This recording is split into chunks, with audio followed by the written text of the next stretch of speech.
In this video, you are going to see how to insert triple border in image and shapes in Microsoft PowerPoint. As you can see here, let's get started. To add the triple line border, let us click on this image, go to picture format, go to picture border. Now you can choose a border color from here.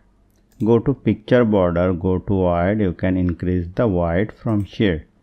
Then again go to picture border, go to dashes, choose this option more lines, and here from the compound type let us choose triple. Then a triple border will be added. From the shape we have to apply the same trick. Click on the shape, go to shape outline, choose a outline color.